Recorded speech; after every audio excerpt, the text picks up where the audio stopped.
Good morning, praise the Lord. આવાજનું વચન જોઈએ. ગરીબને પોતાનો પડોશી પણ ધિક્કારે છે, પણ દ્રવ્યવાનને ઘણા મિત્રો હોય છે. નીતિવચનોનું પુસ્તક, તેનો 14મો અધ્યાય અને તેની 20મી કલમ 1-35 વાંચવા પ્રયાસ કરશો. આજનો વિચાર ખ્રિસ્તમાં અતિ પ્રિયવાલા મિત્રો, પ્રભુ ઈસુ ખ્રિસ્તના સામર્થ્યવાન નામમાં આપ સર્વને ફરીને એકવાર આજની સવારની પ્રેમભરી સલામ. બહુ સીધું સાદું ગણિત છે આ. તમારી પાસે ધન, માન, માલ, મિલકત, હોદ્દો, પદવી છે તો તમારી આસપાસ મોટી ભીડ રહેશે.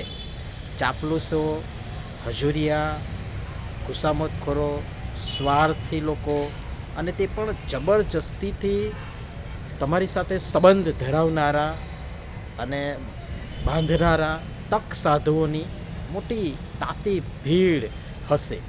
જેવા તમે કોઈક મુશ્કેલીમાં પડશો, પ્રશ્નોમાં ફસાશો, તકલીફો શરૂ થશે એટલે તમને પોતાને ક્યાંક ને ક્યાંક વ્યક્તિઓ, બાબતો, વસ્તુઓની કે નાણાંની કશીક જરૂર પડશે. માત્ર 1-2 વાર અજમાવી લેજો. જીગરજાન દોસ્તો ધોળા દિવસે તારા બતાવી પોબારા ગણી 9-2-11 થઈ જશે, અને એમાંના ઘણા બધા તો મિસ્ટર ઇન્ડિયા પણ થઈ દેખાતા બંધ થઈ જશે. લોકો ટપોટપ ગાયબ થવા માંડશે. ગરીબ પાસે તમામ આવડત, જ્ઞાન, સમજણ હોવા છતાં કેવળ નાશવંત ધન, વૈભવને કારણે તેની ઉપેક્ષા થશે, અને એ થઈ રહી છે ને કરવામાં આવી રહી છે. હળધૂત કરાશે, ધ્યાન નહીં અપાય, તેને તુચ્છ ગણાશે. તમે ઉઘાડા પગે ચાલવાની માનતા માનો એના કરતાં જેની પાસે ચપ્પલ નથી એવા ધોમ ધકતા તાપમાં ઉઘાડા પગે ચાલતા કોઈ ગરીબને ચપ્પલ પહેરાવો. મેં પહેરાવ્યા છે.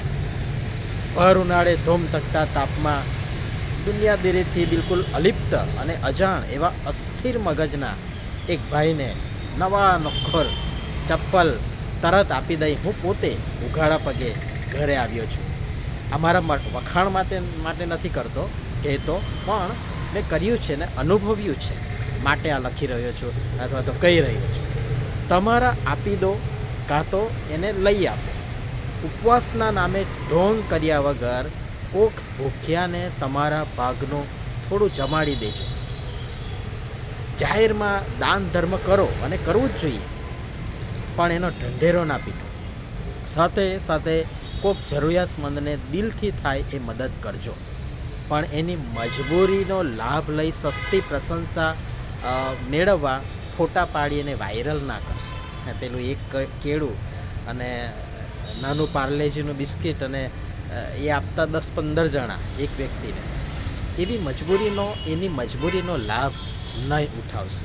એ જરૂરિયાતમંદની જરૂરત પૂરી થતાં એના ચહેરા પર જે હાસ્ય આવશે, એના દિલમાંથી જે દુઆ અને આશીર્વાદ નીકળશે, એ તમને ન્યાય કરી દેશે.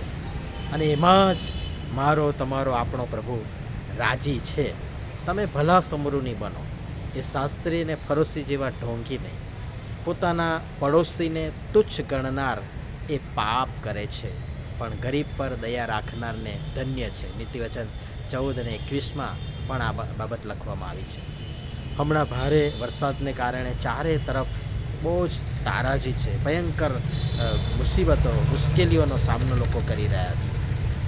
તરફ ભારે તારાજી છે. ગરીબ વર્ગ અને મધ્યમ વર્ગ અને રોજનું રડી ખાનાર અને જમીન પર જે લોકો રહે છે, ફૂટપાથ પર જે લોકો રહે છે, એ લોકોની ભારે મુશ્કેલી છે, બહુ મુશ્કેલીમાં છે.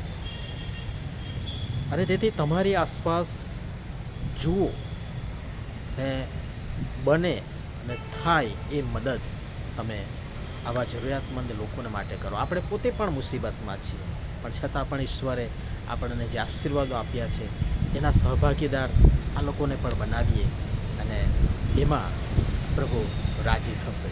પ્રભુ આ બધી બાબતો સમજવા આપણે સર્વને સહાય તથા મદદ કરો. આમીન. ધન્યવાદ.